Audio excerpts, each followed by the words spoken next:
Let's give a round of applause for George.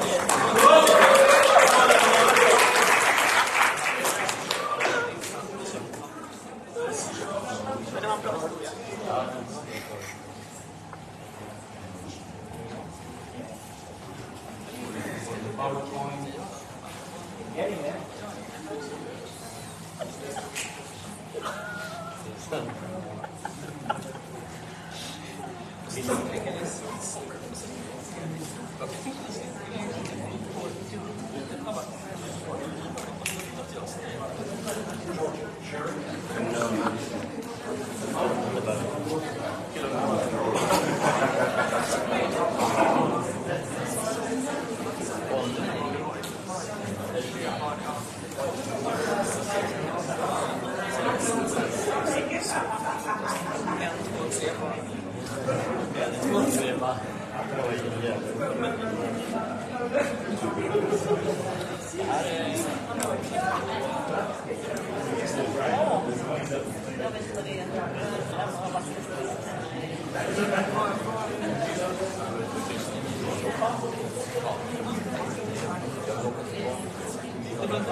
Okay, so my name is George and I come from Lebanon. It's a small country, but it's at the size of the world. Yes, my wife Rita and I, we oversee Hope Lebanon. She sends her love and greetings. She wanted to meet every one of you, but sadly she decided to stay at home in case something major happened to be with the children. I would like to share a little bit about our experience as Hope and our work as well for the last 3 years, maybe 3 years and a half. I will start with 2020. If we can move. 2020 was a tough year on all of us due to COVID and its outcomes. But however, 2020 in Lebanon had a different story. We had the COVID-19, we had the economical crisis that was ranked one of the worst since 1860, and then we had our currency devaluation. We were after Venezuela, by the way. And then in August, we had one of the biggest explosion in Beirut.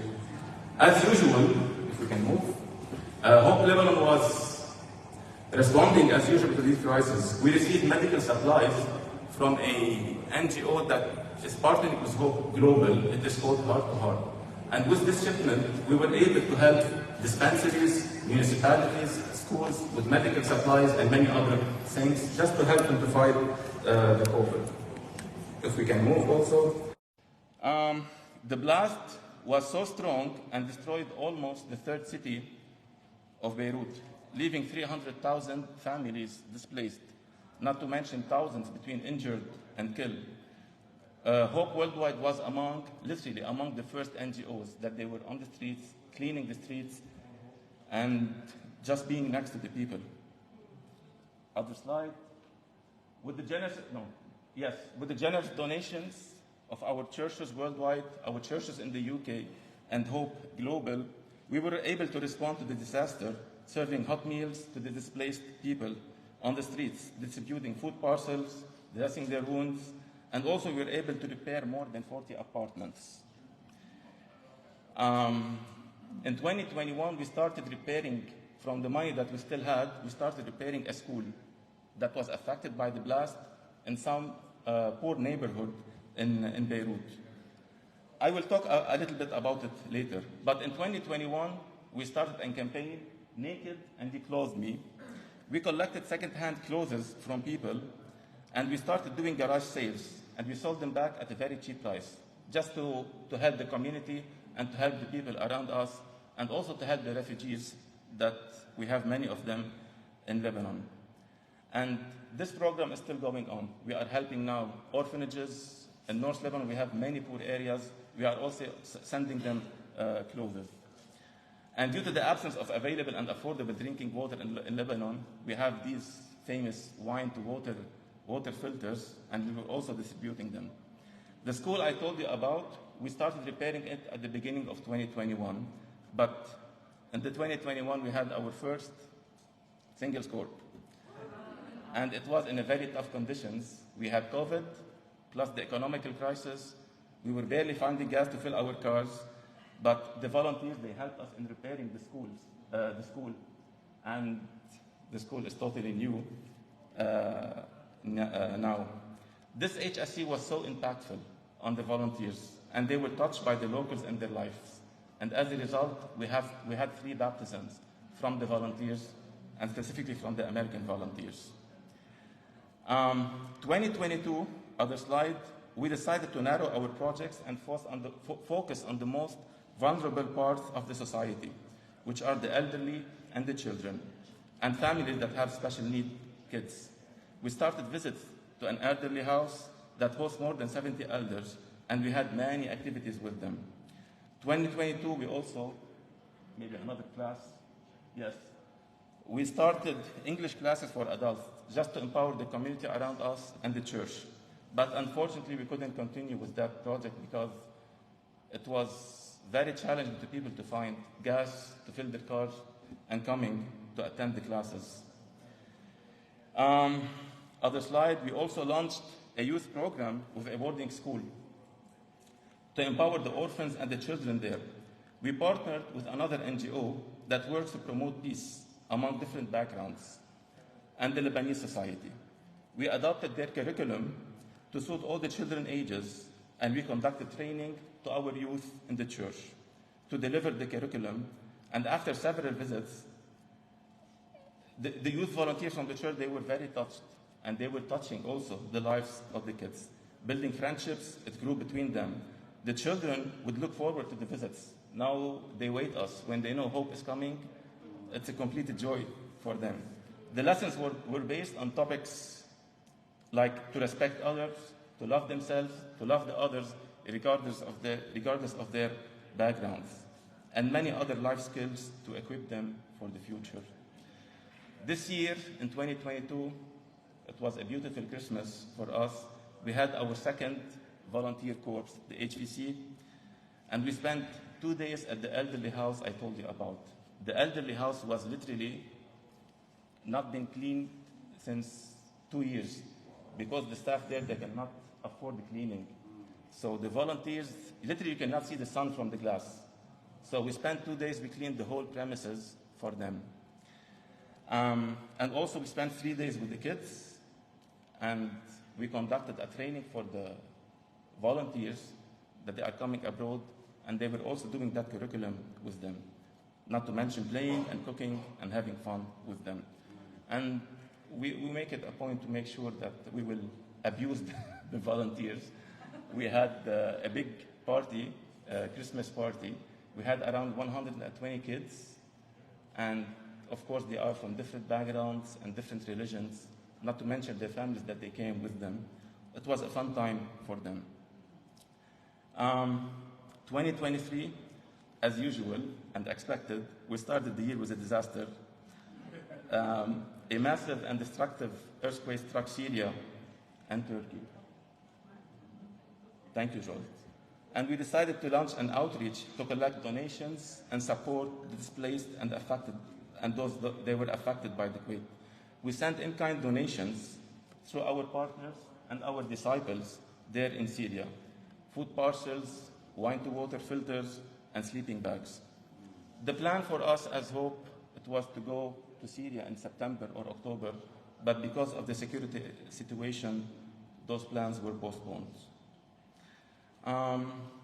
We had a women empowerment project that has emerged to stitch scarves and hats. It started with the elderly house, but then it continued to support therapy for the children with special needs. Can I move? The project has developed, and now it includes 12 stitchers of golden-aged ladies from the church who have special needs children as well. Items they were sold, and the profit that we are making, we are supporting the therapy for kids that they have special needs. And the project is expanding. We are selling in Indonesia, UK, we sold in Turkey and the US, so we are selling worldwide also. And in order to have a holistic approach, and that boarding school I told you about, this year we conducted a training session to the boarding school staff. On the other slide, yes. So the staff there, they will be able to just to know how to manage the kids, to understand their backgrounds and their tough life that they are living. It was about reconciliation and peacemaking. And in that year, Nadine, she was very generous with us, and we had our third Hope Singles Court in the summer.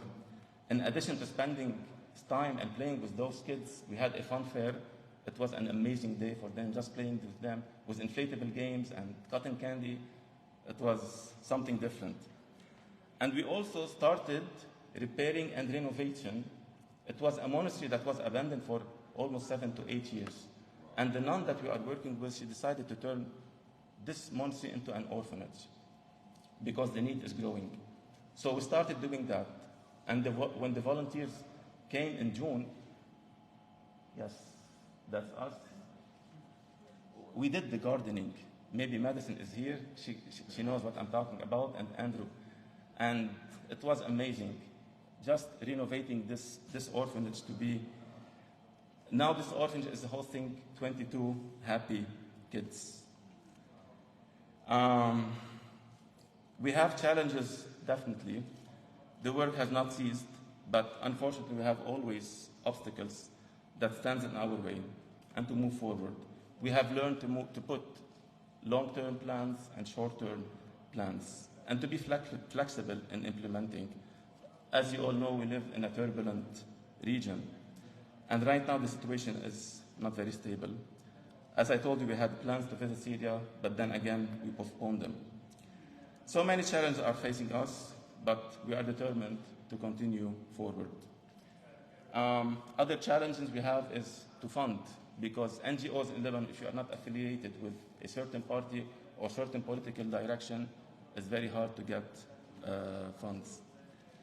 As we continue to work with the child at core of all we do, especially at the boarding school and the women, our plan this year is to launch a community support center to support families mentally, emotionally, and psychologically.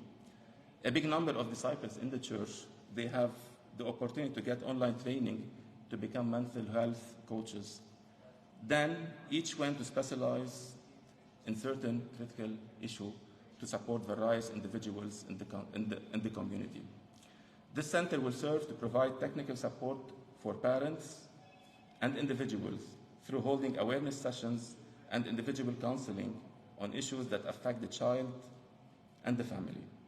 This project is being developed since the role of government is absent to support those families also with special needs children. We also aim to provide extracurricular program for the children, including those with special needs. Our goal is to get a funding for it despite the challenging situations in Lebanon. Thank you.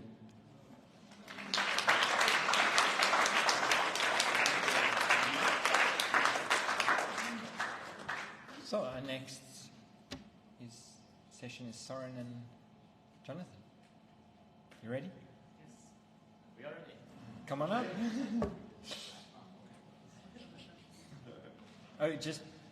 Not Soren. Oh, okay. Here we go. Sorry? No worries. Come on.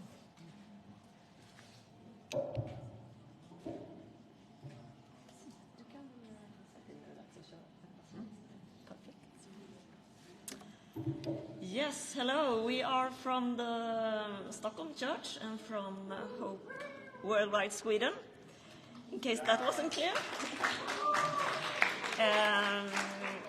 Yes, and my name is Christina, and it's so good to see all of you again.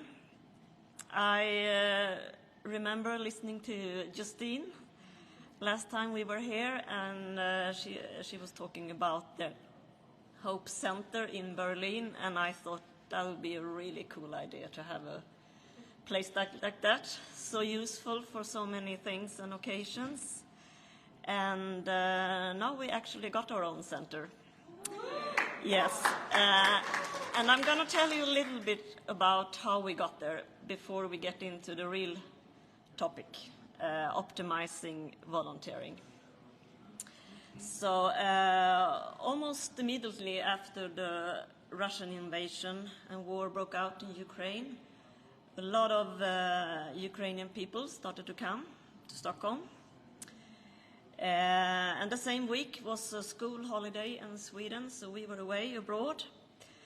And we got a call from a man in the church because he had, by coincidence, passed by the immigration office in Stockholm in the morning, and he saw it was a lot of people queuing. And then he passed by the same way in the evening, and it was still a long queue of people. So he, and then also he saw this lady walking around with a stroller, and she had two thermoses connected to the stroller, and she was walking around like across the line and serving tea and coffee. So he called us and said, I think we can help out here as well. So to make a long story short, we got ourselves a table and started to serve coffee, tea, and sandwiches in the morning, together with a lot of other organizations and volunteers and churches and all that. And both individuals and companies started to come with, they brought things, they brought food, they brought everything, a lot of donations, so we got one more table, and then we got another table. So we were able to distribute bread, hot dogs, sandwiches, hygiene articles, and toys, and everything. And very, very close to the immigration office in Stockholm. It's a very well-known Swedish coffee brand. They have their brewery there. So we asked if they maybe could help in a way. So every morning we were able to pick up 2 large cans of freshly made coffee from them.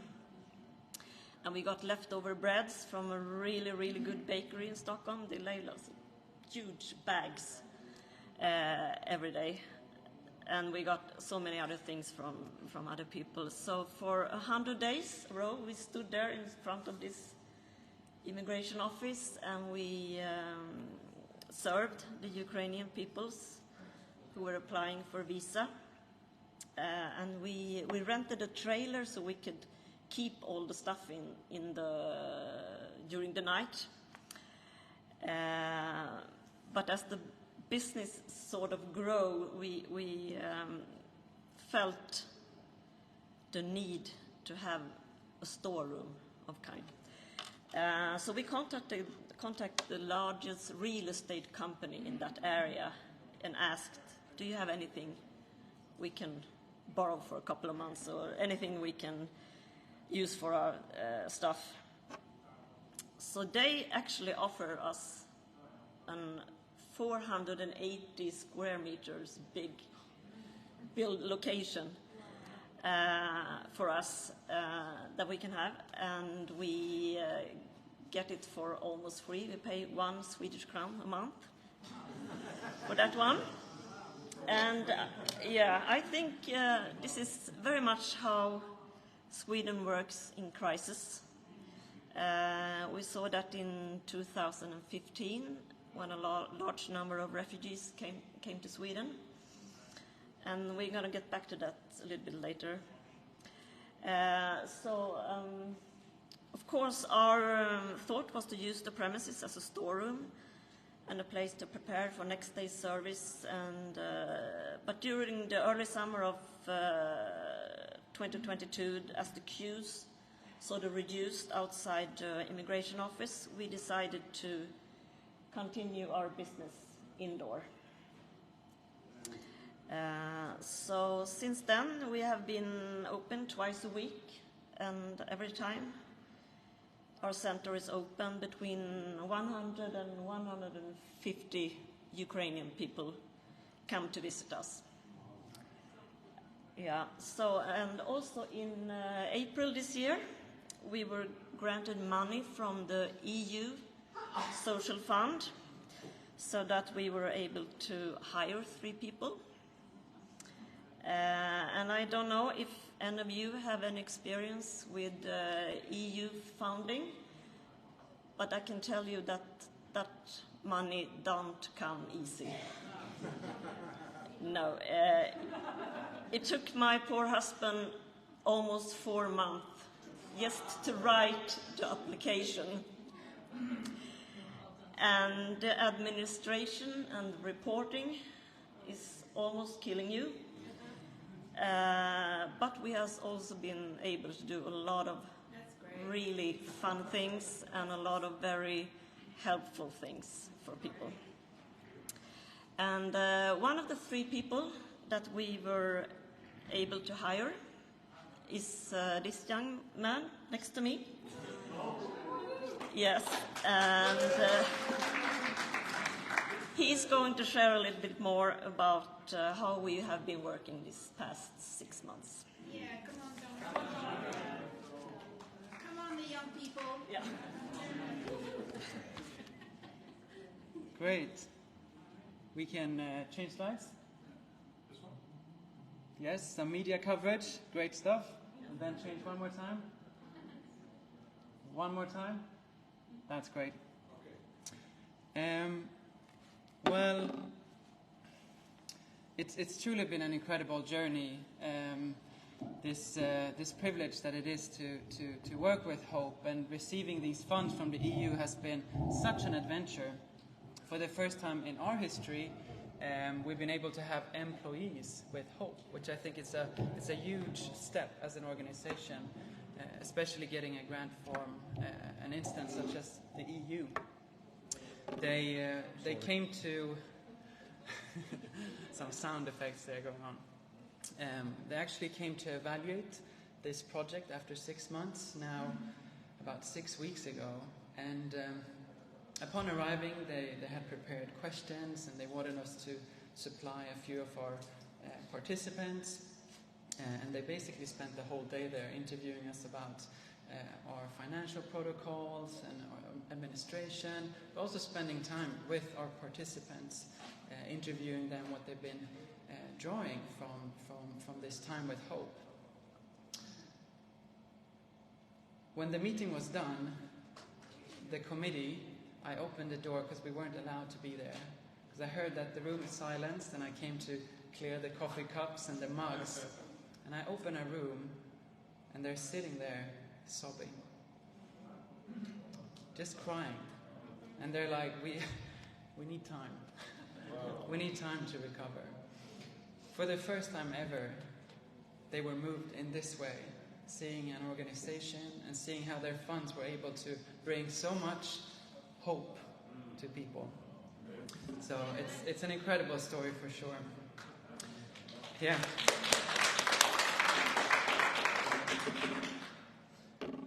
We received an exciting task to talk about optimizing volunteers. Optimizing volunteers, and the subtitle, we're going to go through this a little bit quick, and then we're hoping for a good discussion afterwards. We're not experts, but these are just thoughts, experiences that have come out, especially from this past 12-month experience working with this project. Addressing every need.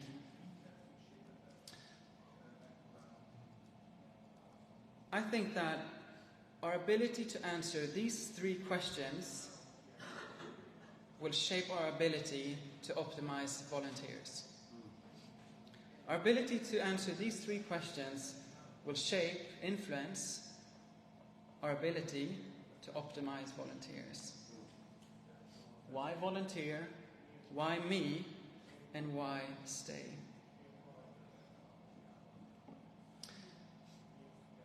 Why volunteer? Well, from the beginning, why should a volunteer decide to help out? Why should a volunteer decide to take their time, change their priorities? Well, it begins with a purpose, right? It begins with a purpose. It begins with a visible need, seeing that there is a need to take care of, to respond to. Something we talk about in Sweden is helping others to help. Helping others to help. Helping others to see the need. And I think in many ways, this is what we see Jesus doing with his disciples all the time. A passage that's been referenced already 2 times. Let's make it 3. Jesus feeding the 5,000. He looks at them with compassion because he sees the need. He sees that their feet are hurting. In fact, he even says, we can't send them home because they're dying. No, because they're hungry. He even saw their empty stomachs. The disciples did not see that. Something we try to talk about with Hope is how can we help each other, help the church, help the volunteers see the need, see the needy.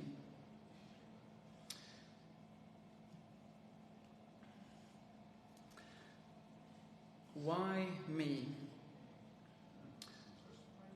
Why me? We believe that everyone can help, right? In fact, the foundation of today, thank you, Ben, is everyone is needed. Truly, everyone is needed. What we find with a lot of our volunteers or people that we come in contact, even reaching out to friends or colleagues, family, is self-doubt. They don't see the picture. They don't believe that, what can I do? How can I help? For them, thinking about engaging with a project, engaging with a crisis such as the one that we've been talking about, it's just too big.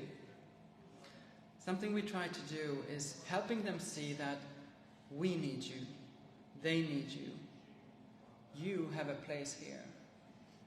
And what does that look like practically? Well, sometimes having someone come through Hope or organization or actually showing up means making it simple for them. Breaking down some very simple tasks. Helping them see that this is manageable. I can actually contribute here. I can actually have an impact here. And we've learned this the hard way, and is there an easy way? No. The hard way, seeing how many volunteers come and they just feel like, where do I fit? Where do I fit in here? So with time, I would say we've been developing this awareness at least. Once again, helping others help. Today as well, we spoke about the 5 breads and 2 fishes, and really I think that's the mindset that we are presenting when we reach out to people and we say, we need you. We're saying that you have something to bring to the table. Your 5 loaves, your 2 fish, it matters. Why me? Let's finish off with the last question. Why stay? Why stay? Why commit? We know the culture of our time. We live in a culture of efficiency. We live in a culture where people do a lot and we want to optimize our time. We receive tons of people with an initial eager to help out, an initial vision for what they could do. But we find that very few people actually stay. Very few people actually stay. We'll have people come for maybe one session, one evening, one morning, handing out clothes, helping with a language cafe or a language course, or helping people find employments. But how can we help people stay? And some of the things that we've learned is to just, initially recognize the efforts. Recognize their efforts. once again, I think we have this incredible opportunity as an organization, as ambassadors, to really love people, recognize their efforts, encourage them. Something we've also seen is how these volunteers that show up, they're not just individuals. Well, they were individuals, but by the time they come to Hope, they now enter a community, right? A community of people wanting to change, wanting to have an impact. So we ask ourselves, how can we as Hope foster this community? Actually invest time in this community, not just having an event where people show up and then end up leaving, but have a community of people that are passionate about the same thing, that share a dream, that help each other. We found this very meaningful and found this common, this shared identity to really be a foundation for those that end up staying with us. Those volunteers that end up staying, this has been a crucial component to that. Maybe I'll wrap it up there. Do you want to add some more stuff? I can add it Yeah? later, maybe. Maybe we can open up for... Let's go to the last slide, yeah.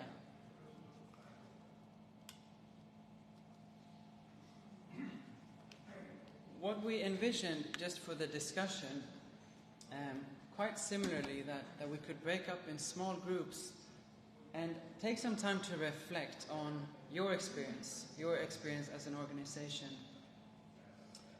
One question, the first one would be, looking at your organization, your setting, how are these questions reflected there? Would you say that your volunteers have a clear answer to those questions? The second question would be, what strategies have you found helpful in optimizing volunteers? Do you want to add to that? No, I can maybe add something later. Yeah. We're not going to have an open discussion in empty groups. Should we have an open? Yeah. Nadine, should we have an open discussion? Let's have an open discussion. Sounds great. Yeah, we want to hear everything. So that's why we can't have it in groups, because that'd be all. Yeah, Yeah, great. Could we just so open for everyone to What has helped you guys optimize your volunteers? input? Yeah. Please. You've got the microphone. Yeah. You do. The very simplicity you show why volunteer, why me, why stay, these are very good questions, because many times we feel like powerless what change we can make, because there are so many needs, so we just say maybe we cannot do too much, but you must be involved, and involving someone, it's a task, it's a challenge sometimes. It can make a big effect when people see the small things can change lives. And, you know, I don't have to describe. Why stay, the last question is really good, because on long term, keeping the motivation, the heart, the spirit, it's something that you have to work on. And I see many times, I come here to the camera, that we can easily take things granted. People are here, they are here to serve, we can use people, come here, join us. Okay, but actually not okay. And as you said, encouraging them. I mentioned a few names at the beginning, lift them up. It counts, because they are the real heroes who come one by one and they do what they are devoted to. So, thank you. I give the floor to others because I don't want to speak too much, but it's happening. So anybody, yeah. No, that's Start okay. with Peter and you pass the torch, okay? Okay, fine. All right. I think one of the things, the second question was strategies have you found most helpful? Yes. Move that way a little bit about the project and they can see you on the... La caméra elle est là. Okay. Okay.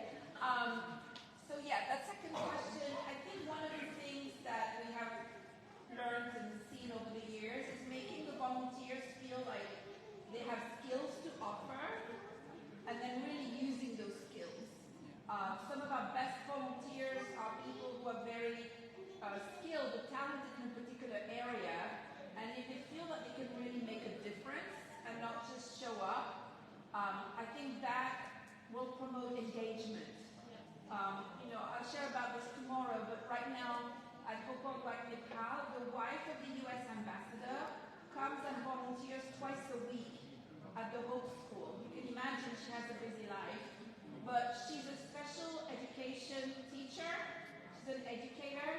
she came she offered to come, and then as she started coming to the school, she noticed needs with the children, and it's a unique skill that we don't have in our school right now.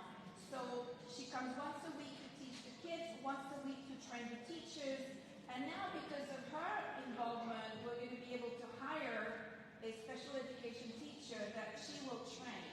So I think she's coming twice a week every week because she knows that her engagement is really meaningful and is making a difference. So, because I know in the past we've had volunteers they spend time with the kids, but there's no real purpose. So that's one thing that's been helpful. Thank you guys. So good to share, I think. So, is it okay if I... Please. Yeah. Sure. Should I take this one, or does it matter? Or yeah. I was thinking about the last question. I think the last question was really good as well. And I think we, all in the room here, we have been through all stages of emotions about volunteering. You know, we could write many books about that, I guess. But I think I met with a guy called Dennis. He's a manager. He's from Ukraine. He's a manager of Joachim Silén, for those who knows him. He's working, it's a private company helping Ukrainians to get jobs. So they are a job agency. And his manager is from Ukraine. His name is Dennis. And he told us two things over lunch. One was for having volunteers to stay is to give them clear sprints. Like, we're going to do this up to New Year. Because many of us grow weary over the time. Right? We don't see the end of this. I mean, it's never going to end. So if you can give them like three months is a good sprint to plan or to talk about. And then we can tell people that we don't have an idea what will happen in January. I don't know. If people ask me, I don't know. Ask someone else. Ask Putin, I say something. So that's one thing. The other one is maybe to turn the question around a little bit, because a lot of people, especially including me, have problems with entitlements. And I think people volunteering many times work too much. And so the question is, or the statement is, someone has to pay. So someone, if you would stay at the center for 168 hours a week, you can bet there is one at home who is cooking the dinner, who is taking care of the kids, who is doing everything. So I think there needs to be that balance as well. We need to talk about with the volunteers that someone has to pay. So let's make it. Thank you.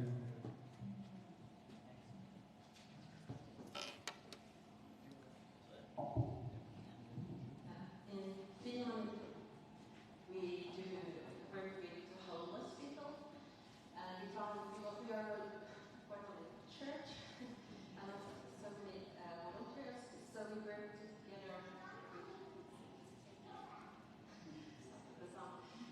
So we found another organization who also have Christian background, or the which part for the organization, and especially I think Mona's father is very engaged, and I think it's about how we can get the volunteers engaged. I think it springs from many of the volunteers interested. We have a lot of forests, and you love to be out in the forest. So we're taking the homeless out in the forest, and there is these reservations. So we go out with them to clean them. So we also helping the homeless to be engaged in the environment. And I think it has been really moving to see the other people around us, like, wow, like cheering up homeless people, like, this is so great work. And many times they don't get this, hey, wow, you're doing really great work. But I think it springs from that we have found something that a lot of people in the church love to do, to go out and have fun, to make good food,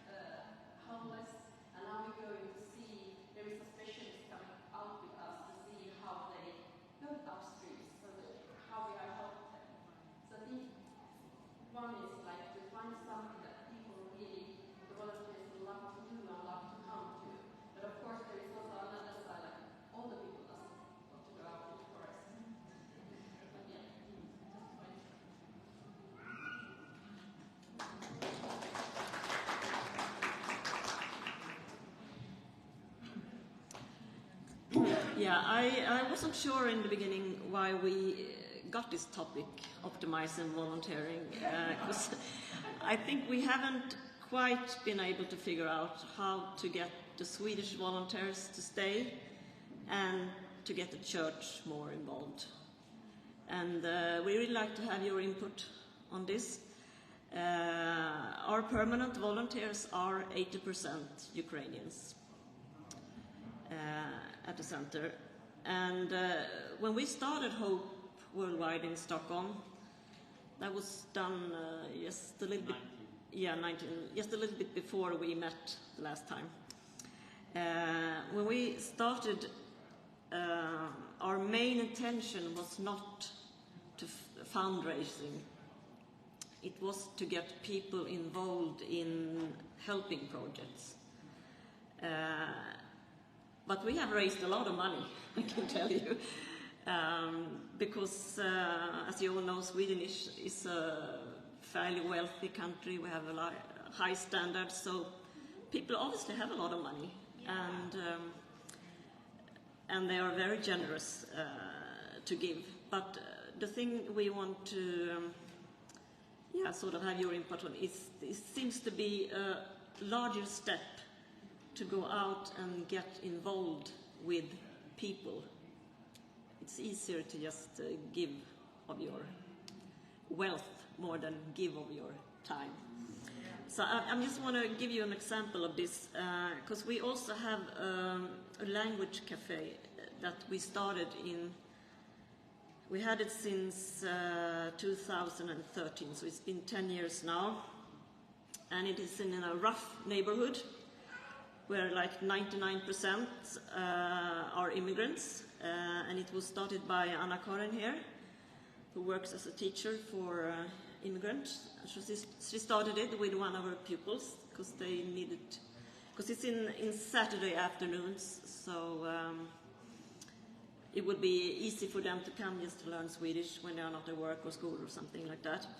And we need sort of 3 volunteers each Saturday. There are at least 3, but 3 is okay. And we have been really hard time filling these places up.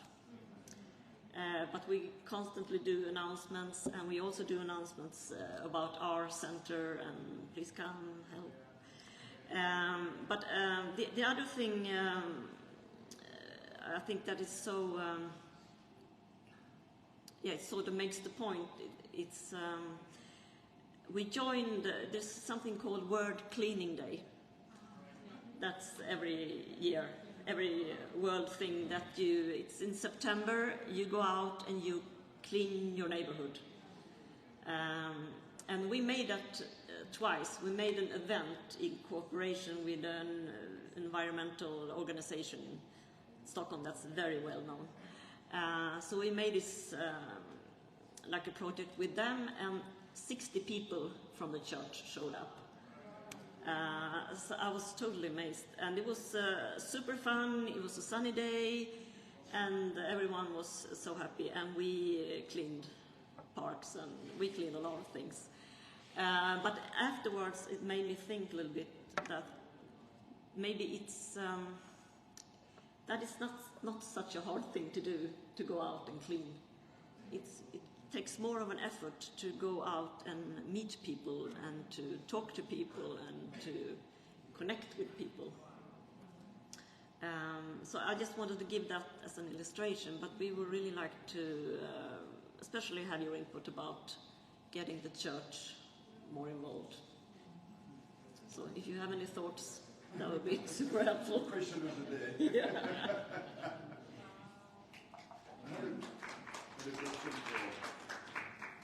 I had a question, especially for Jonathan. Yes. Because you're the young one here. How do you use social media? Have you tried through social media to get some volunteers or try to recruit volunteers? Yes, partly. We there's a few host sites that you would find on the Swedish web which are catered for volunteers. So if you're interested in being a volunteer, you can register, and then you'll have a selection of projects that you can find and locate. So most of our volunteers come from either the website or second, our time on the street. So where people would actually go by, they would see about it or hear about it. Social media has not been very efficient to draw in volunteers. We'll get donations, a lot of donations through social media, for sure. So that's definitely a valuable component. But in terms of finding people, it is hard. People who are willing to stay and commit. Yeah. Oh, that's great. So on your website, you have a form if somebody wants to volunteer, right? Yeah. Yeah, that's great because we have a button for donation, but we don't have a form to volunteer. That's a Yeah. good idea. Great. Yeah. Thank you. Great. Jonathan. I have a question for you. This is loud. We don't have. It's not easy to inspire volunteers to come and join the programs, but also we find it's not easy also to find volunteers with the next generation, your generation. And I'm very happy to be here. I think, when I think about the camp program, we don't do much about hope and the poor and needy at camps. We need to repent.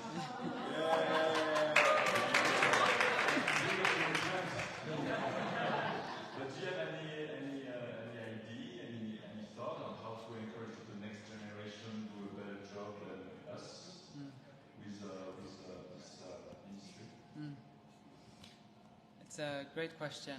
I feel like there's probably more people in this crowd better suited to answer. I'm sure their voices will be heard throughout the week. But what I've found with my friends who actually come through and commit is that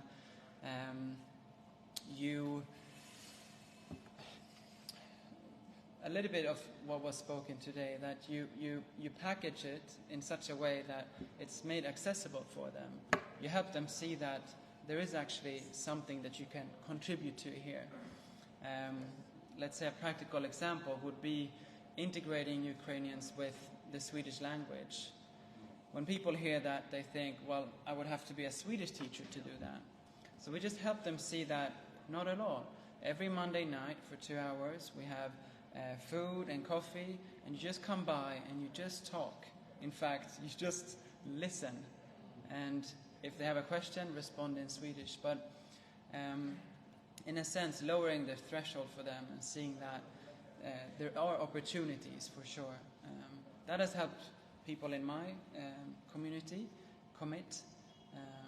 But I think it's part of a greater question. Yeah.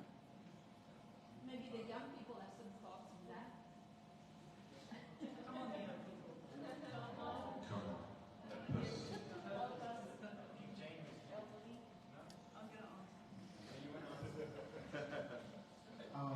Yes, I was thinking about the last two questions. One was social media, and then your question.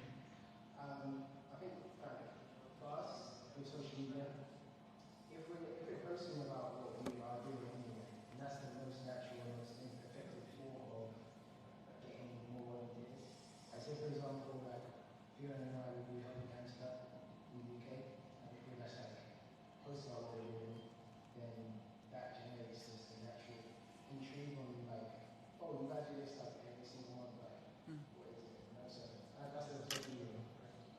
And I think for what your question? Next generation. The next generation.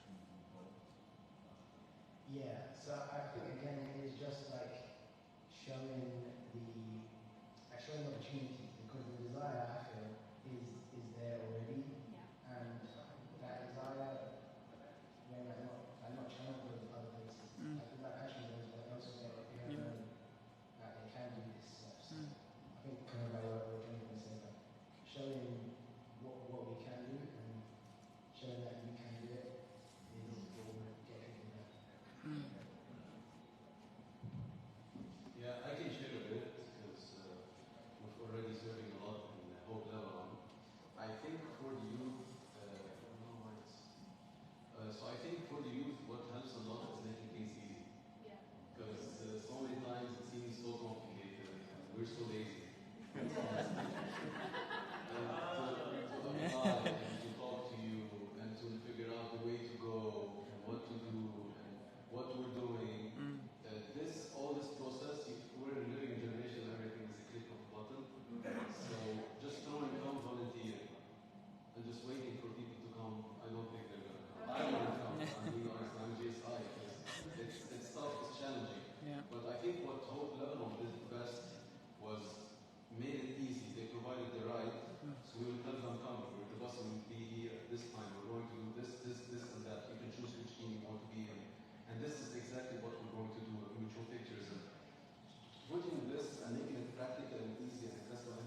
Thank you. So I just wanted to answer specifically your question, Christina. What I'm going to share is it's actually something we're told not to share about, but it's something I've come to have conviction about. So I'm not preaching. I'm not preaching. So, and that's about fasting, because what struck me is how easy it is for me to give financially, but how difficult I find it to fast properly. And I'm saying this, I'm really, I haven't been doing this for years, but fasting when you do it properly, where you don't have this smoothie and hot chocolate, where you actually just have water, you do it for a significant period of time. There's something very significant about that, because it puts you in the place of 10% of the world's population who go to bed hungry every night. 800 million people go to bed hungry. And so I think for us in the West, that is what can help people to get that sense of why it's really important. Because I find the people who volunteer are often the people who've experienced suffering as children. Yeah. And the problem for us today in the West is that we cannot relate to it. We don't know. But that's why Jesus says when you fast. It's like it's meant to be part of our Christian life.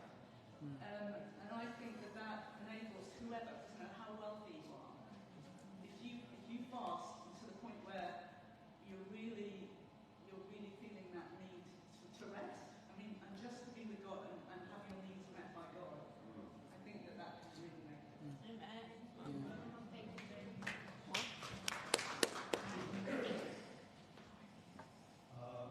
I will share what happened with us, with our church. I will throw the bone, but so we'll see. Come on, Boris. For a lot of years, we were working, like Tanya B was leading the hope, and we were fighting for volunteers. And we had a church we had a church like 40, and we had a monthly program, weekly program, like every week we will go to orphanage. And we would have like 5 till most 20% of church as volunteers, like going there. And we were fighting because our conviction is like, if you are like Jesus,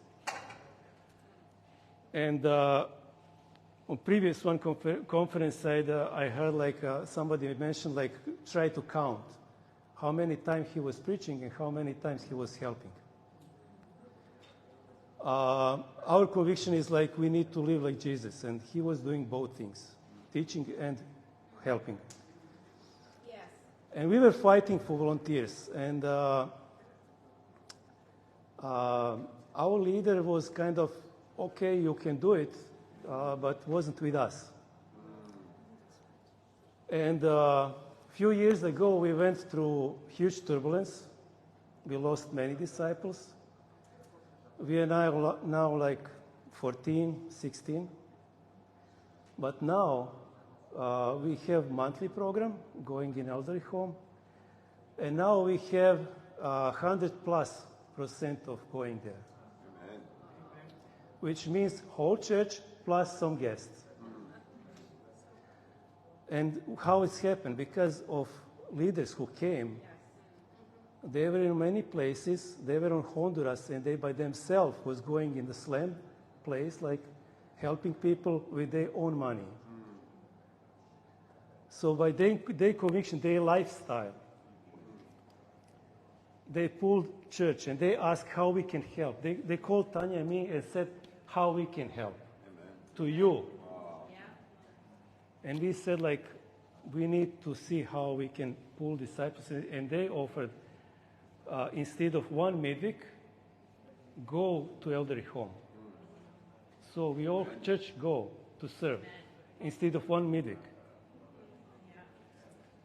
And that for us was wow, we can do that. Wow, that's so huge thing. What a concept.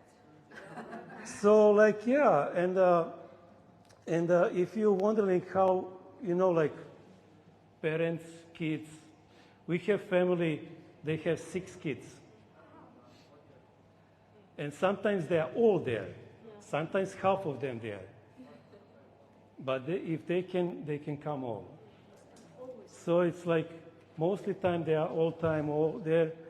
So it's like, and the faces those disciples and heart is like warm much more, and they are kind of more happy to give, more happy to serve now. So that's for me.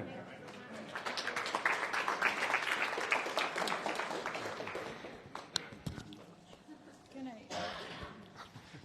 Keep yourself. Sorry. You go. So just on the subject of the younger generation, to which I know a lot of corporate money is spent trying to get the younger generation in as customers. And what these people always talk about is giving great experiences. Now, what do we give if it's not great experiences? I know that's what we give our volunteers. So the only question is how we communicate that, how we let people feel that experience so that they will buy into having that experience themselves. And I think social media is a part of it. Just simple stuff like having almost just off the top of my head, almost having a language cafe come into the church, if it's the church volunteers you're looking for, and actually demonstrating to them what it's like. Having videos that make people feel they're there, so they're going to get a taste of the experience. And then I just feel it's a very sort of practical way of drawing people in. I know when I was in the US, Ben, I talked to some of the Hope chapters about when did they get the most volunteers and when did they also get the most giving, and it was after there'd been a really good Hope video where people kind of felt they were almost there. So I don't know whether centrally we've got the resources maybe to do more of that stuff, or maybe there is stuff going on that I just don't know about. No, I'm just... finished? Okay. Yeah, absolutely. That works. Oh, you wanted to share? Go ahead. Women first. I was thinking when Boris said that after we have now so many volunteers, now it's very important not to lose the time to learn how to encourage. Because let's say a Frank volunteer every week, and I lead this program, and I want to encourage Frank, and I say, thank you, Frank, for volunteering. Do you feel encouraged? Well. Because he doesn't do it for me. And I also feel like, it's not my place kind of to think we are doing it for God. So for me now, when I'm listening, it's kind of good to think what really might encourage that people like, I feel very encouraged by Ben like today because we do it for God and encouraged by God. Maybe to think of kind of, I don't know, cafe place where we can just buy coffee. Would you be then encouraged, Frank? I don't know. Like to think what I would be encouraged. I don't know. It's not now for me the question how we can keep this mount volunteers. Okay, so to follow also Boris, I was looking for the expression in English. Is it set the cat among the pigeons? I found that. Make waves. Throw a bone, he said, whatever. Google.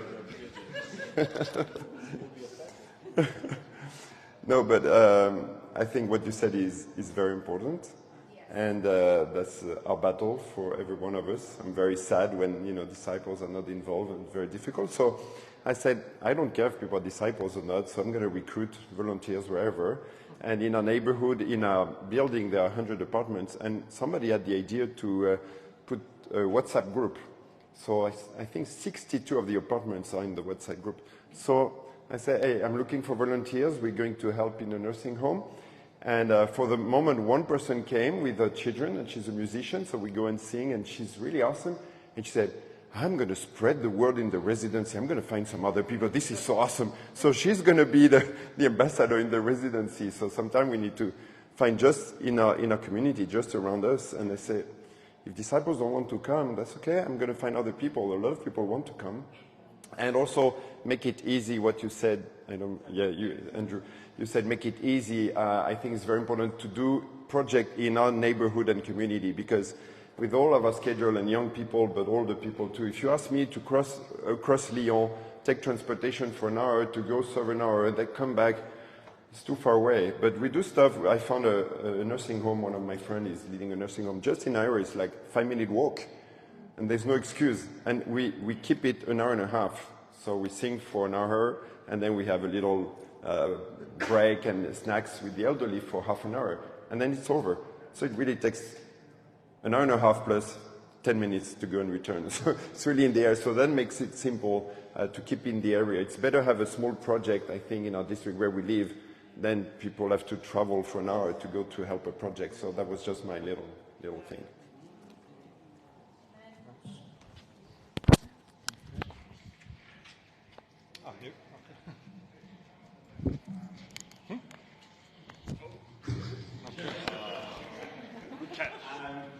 So just on the young people, I think, because I was here 4 years ago, back in 2019, and I'll share a bit more of my lesson. This makes it easier. Oh, thank you. But between now and then, like, my wife and I have had the privilege of creating our own program that like helps vulnerable and at-risk children. And I think one of the things that I've learned is that generationally, like, what we're passionate about as young people can sometimes differ from what the older generation is passionate about. Yeah. So for me, even in the UK, like for me, we have so many great programs, but the thing I'm passionate about is vulnerable and at-risk youth, and that wasn't something that was in the older generation. And so I think things will look a bit different, and things might get a bit uncomfortable. But I think then for young people, the onus is on us to go out, I think really just go out and make mistakes. I think sometimes we can come here and at Hope you can see a bit of the finished article. You can see a program that it's got loads of volunteers, and you can think, I just have a passion and I have no idea. So I think as young people, and I think this is where the older generation can help, is I think as young people we probably know what our passions are. It might take a bit of time to figure it out.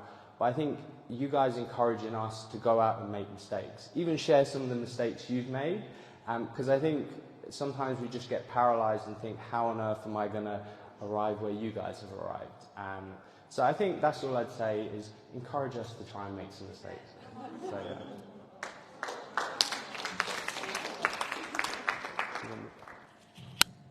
Okay, we have 3 more minutes. Yep. I forgot one thing when I was talking about the cat with the pigeons. That's a great expression. The youth group in Lyon, I think it was a year ago, 2 years ago. I don't know if Madison is here, but she may remember. But on a Sunday morning, they went to help in a Catholic church in Lyon. They do a meal for the homeless people, and they need volunteers to help. So the youth group decided that their worship, their God Sunday worship, was to go and help these people. And they said, we had an incredible time with these people. And their Lord's Supper was the Lord's Supper with the homeless people. But I'm sure a lot of ministers would have been shocked. Well, that's not a church service. But I really encourage them. I said, this is awesome. We should do that. Maybe not every Sunday, but that was a great way to worship God. And so that was an initiative taken by the young group. Nobody told them to do that. They did it on their own. Amen. Thanks. 2 more minutes, if you allow. I can share maybe one thing. What came into my mind and I wanted to share, if you speak about religion in Europe, stereotypes, temple, old people are going to the church, liturgy. So if somebody invites you to a church, usually, thanks. Last time I won't, maybe if I will be a pensioner, I will go there. Because that's what people think. So when you share your faith, what do? You try to imagine what's in the other mind, what's the mindset, and you try to build it down and build up the spiritual truth. How is it? So usually I say, come on, this is like a family, friends, we are going around having fun, because that's what we have, a family, we are having fun, and we live our lives together. Hope is the same.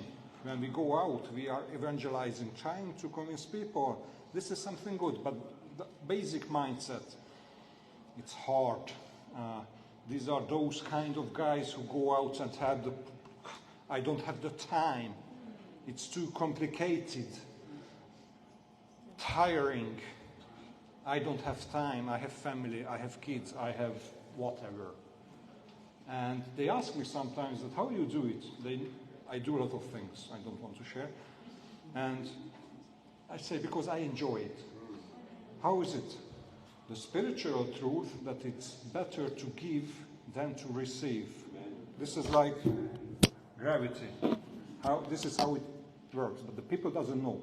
So actually, when I go out, yeah, maybe physically a bit feel tired, but absolutely it refreshes me. I'm out to help people that are really in need. When I come home, I'm glad my face is like this. What happened that? This happens. And that's how I share my faith with them, with you, with my surroundings. And that's the way we have to convince others this is a good thing.